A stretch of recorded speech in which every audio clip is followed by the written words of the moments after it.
बच्चों देखो 22 second question, 20 second में क्या है, इंफॉर्मेशन दिया हुआ, the height of 9 students of a class are as follows 155, 160, 145, 149, 150, 147, 152, 144, 148।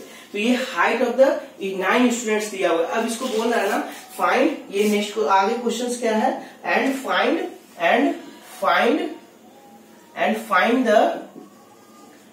Find the median of data, मतलब जो इंफॉर्मेशन दिया हुआ हाइट का मीडियन निकालना है। क्या निकालना है, मीडियन। यानी कि मीडियन मतलब क्या होता है बेसिकली बच्चों, मैं यहाँ पे आपके लिए इंफॉर्मेशन लिखा हूँ। Median is basically it is the value of the middle most observations. तो देखो पहले है ना, ये जो मेरा डाटा था ऐसे दिया हुआ था, तो इसको हम लोग पहले क्या करेंगे, arrange in the ascending order. क्या करेंगे हम लोग, असेंडिंग ऑर्डर में अरेंज किए। तो देखो इसको असेंडिंग ऑर्डर में सबसे लोएस्ट क्या था 144 और सबसे हाईएस्ट क्या था 160 के आसपास। ओके, अब क्या किए कि नंबर ऑफ, अब मेरा इसमें दो इंफॉर्मेशन इंपॉर्टेंट होता है, एक नंबर ऑफ टर्म्स मेरा इवन है या ऑड है। तो यहाँ पे इंफॉर्मेशन कैसा है, 9 स्टूडेंट्स है ना, तो यानी कि टोटल नंबर ऑफ टर्म्स कितने हैं, 9 है। यानी कि अगर टोटल नंबर ऑफ टर्म्स 9 है बच्चे, टोटल नंबर ऑफ टर्म्स 9 है, तो यानी कि आपका जो फॉर्मूला लगेगा फॉर ऑड नंबर्स क्या होता है, median is equal to n plus 1/2। और n बेसिकली क्या है, टोटल नंबर ऑफ ऑब्जर्वेशन। यहाँ टोटल नंबर्स कितने हैं स्टूडेंट्स का, 9 है। तो यहाँ पे n replaced by 9, that is I have replaced. देखो तो 9 plus 1/2 that is 10/2 that is equal to 5। अब देखो यहां से मैं डाटा इंफॉर्मेशन जाता हूं, तो 5 कितने नंबर्स पे आ रहा है, देखो 5 पे कौन सा वैल्यूज आ रहा है। तो देखो ये फर्स्ट हो गया, सेकंड, थर्ड, फोर्थ, फिफ्थ, यानी कि फिफ्थ पे कौन सा डाटा है 149 सेंटीमीटर। तो क्या बोलोगे, median of the data is, median of the data is 149 centimetre. यानी कि पूरा का मीडियन कितना हो गया बच्चों, मीडियन कितना हो गया इसका, बेसिकली 149 सेंटीमीटर। क्वेश्चन नंबर 23 देखो बच्चों, क्वेश्चन नंबर 23 देखो।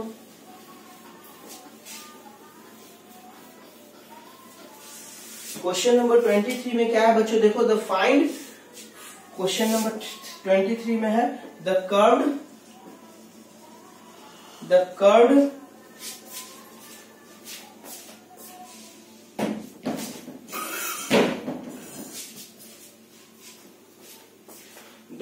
surface area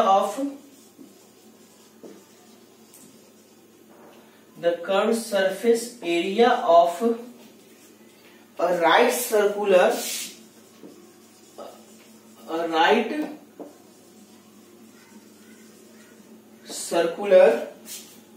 cylinder of height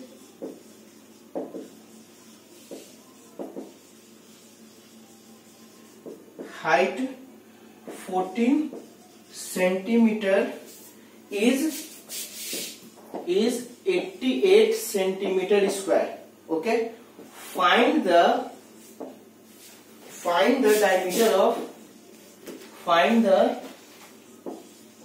diameter of the base of the cylinder.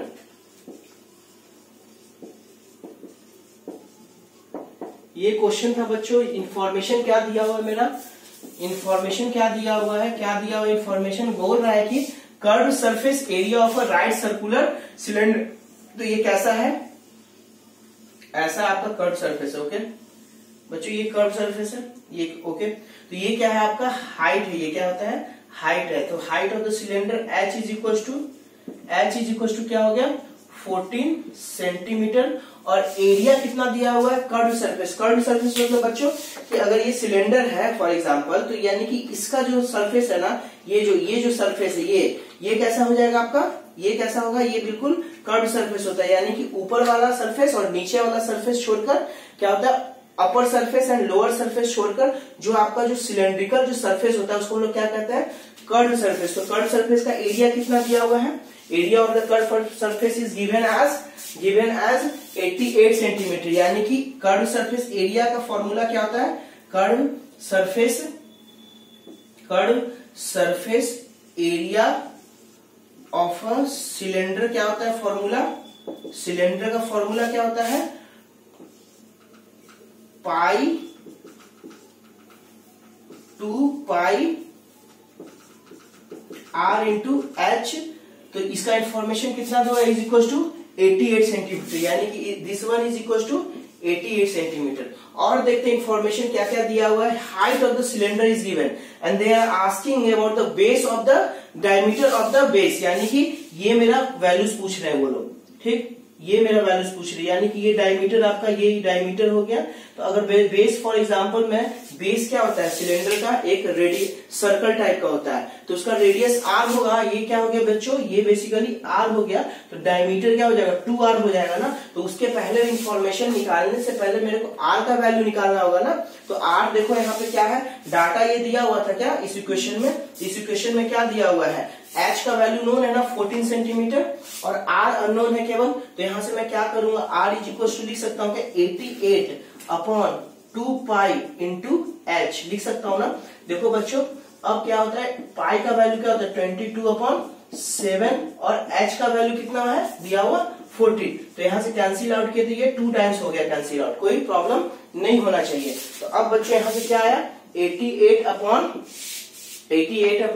22 into 2 44 into 2 that is 88, यानी कि नीचे भी 88। तो ये कैंसिल आउट हो गया 1 टाइम्स, तो यानी कि रेडियस क्या हो गया 1 सेंटीमीटर। तो डायमीटर ऑफ द, क्या पूछ रहा है मेरे को क्वेश्चन में, डायमीटर ऑफ द सिलेंडर। तो अब डायमीटर ऑफ द सिलेंडर क्या हो जाएगा, diameter of base of cylinder कितना होगा बच्चों, cylinder is equal to 2r that is equals to 2 into 1 that is equals to 2 centimetre. Okay, तो आंसर क्या हो गया बच्चों 2 सेंटीमीटर। ये था आपका क्वेश्चन नंबर 23। अब क्वेश्चन नंबर आपका है क्या 24। देखो 24 में ना कुछ डायग्राम बोल रहा है बच्चों, तो मेरे पास तो अभी है ना एक्यूरेट डायग्राम नहीं बना सकता, लेकिन आपको बस एक इंफॉर्मेशन दे देता हूँ 24 का, ये कैसे बनेगा। कैसे, एक एंगल बनाने को दे रहा है और उसके 2 सेक्शन है इसमें। पहला क्या है 24 का क्या है इंफॉर्मेशन, 24 का क्या दिया हुआ है देखो, क्वेश्चन नंबर 24 में क्या है, draw a line segment, draw a line segment PQ is equal to 8.4 centimetre, divide it into 4 equals part. क्या है पहले, divide it into 4 equal parts using ruler and compass, using ruler and compass. देखो बच्चों ऐसा information दिया हुआ था। अब मैं क्या करूंगा, अगर कंपास के थ्रू मैं करता हूँ, रूलर से तो ऐसे इजी हो जाएगा, कंपास के थ्रू करता हूँ। ये इंफॉर्मेशन क्या है मेरा, ये क्या है, इसका लेंथ कितना है 8.4 सेंटीमीटर, इसका लेंथ कितना है 8.4 सेंटीमीटर। अब इसको इस स्ट्रेट लाइन, ये क्या है बेसिकली लाइन सेगमेंट, ये क्या है लाइन सेगमेंट। इस लाइन सेगमेंट को अगर इक्वल पार्ट्स में डिवाइड करना होता है तो हम लोग क्या करते हैं ना, कंपास लेते हैं, कंपास से लेकर और कुछ हाफ वैल्यू से ज्यादा लेते हैं। फॉर एग्जांपल हाफ वैल्यू यानी कि समझो नियर अबाउट ये है ना, तो कुछ हाफ वैल्यू से ज्यादा लेते हैं। तो मान लो यहाँ पे लिया तो ये कुछ ऐसा कंपास लिया, ऊपर यहाँ से कुछ हाफ वैल्यू से ये ज्यादा, ये देखो कुछ हाफ से ज्यादा है ना, ऐसे लिया और यहाँ से बिल्कुल ऐसे रख के एक कट किया, फिर सिमिलरली ऊपर ऐसे कट करेंगे। ओके, फिर यहाँ पे बच्चों वही सेम कंपास, चेंज नहीं करेंगे उसका। अगर कंपास का लेंथ फॉर एग्जाम्पल, अगर कंपास आपका ऐसा है कुछ, ठीक, कंपास ऐसा है, ओके, ये पेंसिल है, तो कंपास ऐसे लेके बिल्कुल अगर ये लेंथ फिक्स किया ना, तो इसी लेंथ से ऐसे जाकर फिर ऊपर कट करेंगे। तो ये क्या करेगा आपस में ऐसे फिर कट करेगा, ऐसे कट किया। ओके, ये कट किया बच्चों, फिर इस कटिंग पॉइंट से मैं जो ड्रॉ करूंगा ना, वो क्या पर इंफॉर्मेशन मिलेगा, it will cut to the line segment in 2 equals parts. यानी कि अभी 8.4 है ना, तो ये कितना हो जाएगा 4.2 और ये कितना हो जाएगा बच्चों 4.2 सेंटीमीटर। तो ये हाफ क्या हो गया 4.2 सेंटीमीटर, 4.2 सेंटीमीटर। अब बच्चों ये जब हाफ हो गया तो फिर इसको 4 पार्ट्स में करना है ना, तो अभी ये 2 पार्ट्स में होगा। अगेन सेम प्रोसीजर, यहां से लेके यहाँ तक हम लोग ड्रॉ करेंगे, यहाँ से लेके यहाँ तक का इंफॉर्मेशन, तो यहाँ पे भी रखेंगे सेम कंपास और थोड़ा हाफ से ज्यादा लेके कुछ ऐसा कट करेंगे, नीचे कुछ ऐसा कट आएगा, अगेन यहाँ रख के कुछ ऐसा करेंगे, कुछ ऐसा करेंगे, तो फिर ये कट करेगा इक्वल्स पार्ट में। कंपास के थ्रू बता रहा, रूलर के थ्रू तो इजी है, कंपास के थ्रू अगेन ये क्या डिवाइड किया इस पूरे लाइन सेगमेंट को, इस पूरे लाइन सेगमेंट को कितने पार्ट में डिवाइड किया, 2 पार्ट्स में। तो एक देखो बच्चों क्या इंफॉर्मेशन आ गया, एक ये पार्ट आया, एक ये पार्ट आया, अगेन यहां से भी ऐसे करोगे तो यहाँ पे डिवाइड होगा, तो एक ये पार्ट आएगा, एक ये पार्ट आएगा, तो टोटल कितना हो गया, 4 इक्वल पार्ट्स। ओके, फिर और में बच्चे ना 22.5 डिग्री एंगल बताने के लिए कह रहा था, तो बच्चों मैं बस इंफॉर्मेशन दे रहा हूँ, क्या करना 90 डिग्री पहले ड्रॉ कर लेना, 90 डिग्री करके 90 डिग्री ड्रॉ करके उसके बाद क्या करना, उसके बाद 90 डिग्री को एक बार हाफ एंगल में कट करोगे, तो सिमिलरली जो कंपास में बताया वैसे वैल्यूज रख के हाफ से ज्यादा करोगे, फिर वो आएगा 45 डिग्री, अगेन 45 डिग्री का जो हाफ डिवीजन होगा ना that is equal to 22.5 degree. बच्चों अगर डाउट होगा तो फिर बोलना, मैं अलग से बताऊंगा इंफॉर्मेशन। क्वेश्चन नंबर 5 है, 25 है, क्या है, in a cricket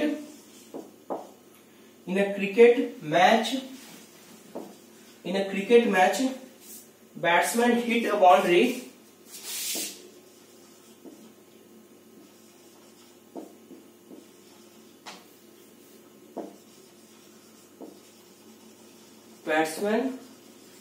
hits a boundary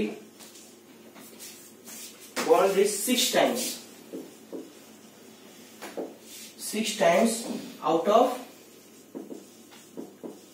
30 balls C plays। Okay, अब क्वेश्चन क्या रहेगा, फाइंड द प्रोबेबिलिटी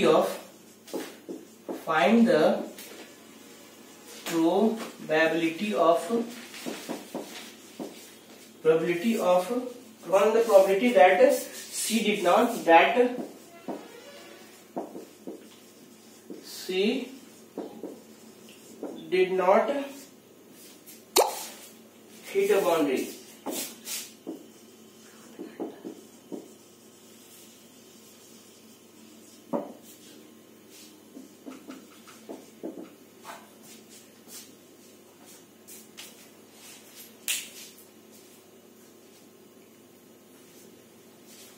देखो बच्चों क्वेश्चन में क्या है, in a cricket match batsman hits a boundary 6 time out of 30 balls, यानी कि टोटल बॉल्स कितने हैं, टोटल बॉल्स आर 33, यानी कि 30 balls are there, total balls are 30। Again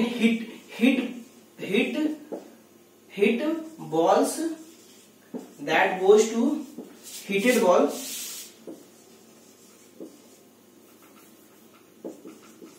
hit ball that goes to boundary कितना है बच्चों, इज इक्वल टू 6, यानी कि 6 क्या है जो कि बाउंड्री गया है।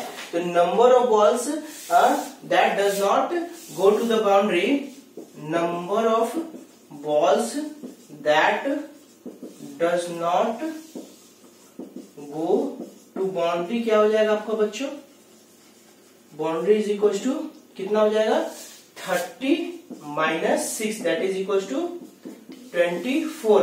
अब कह रहा है find the probability of that she did not hit a boundary. Okay, यानी कि क्या कर रहा है, probability that she did not hit a boundary, यानी कि क्या क्वेश्चन है, probability that she did not hit a boundary, तो इज इक्वल टू क्या हो जाएगा बच्चों, फॉर्मूला क्या होता है, नंबर ऑफ बॉल्स, फॉर्मूला क्या होता है, number of balls does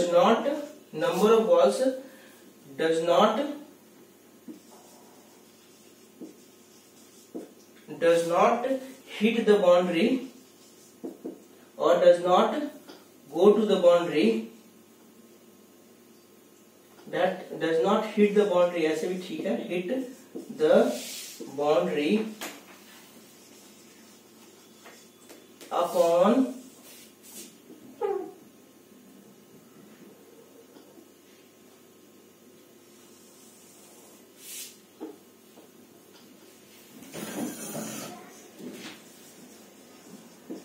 does not hit the boundary upon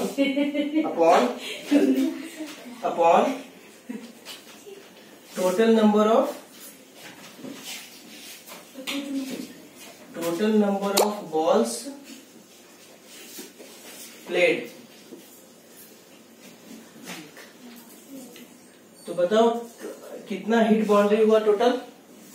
hit boundary क्या हुआ इसमें, टोटल हिट बाउंड्री कितना है, देयर इज टोटल जो बॉल हिट बाउंड्री हिट नहीं हुआ था यानी टोटल हिट बाउंड्री 6 था और बॉल जो हिट नहीं हुआ था दैट इज 24। ओके, तो प्रोबेबिलिटी क्या हो गया बच्चों, अगर यहां से मैं इसको सॉल्व करूं तो प्रोबेबिलिटी क्या होगा 24/30 that is equal to 4 times लगेगा ना, 6 टाइम तो 4/5। तो ये देखो प्रोबेबिलिटी क्या हो गया, that the ball that does not hit the boundary is equal to 4/5। और आपको ना पहले बिगिनिंग में बताया था सेक्शन ए में कि probability of anything finding is always is equal to 1 और लेस देन 1। तो देखो ये क्या हो गया, अगर इसको मैं सॉल्व करूं तो ये क्या हो जाएगा, प्रोबेबिलिटी 0.8 यानी कि 0.8 है ना इसका प्रोबेबिलिटी, यानी कि 1 से कम है। तो यानी कि ये क्या हो गया आपका बेसिकली प्रोबेबिलिटी किसका है, that ball does not hit to the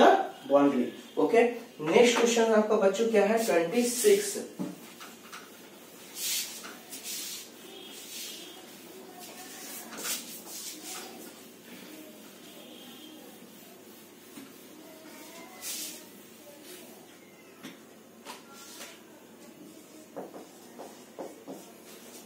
question number 26 क्या है, एक्सप्लेन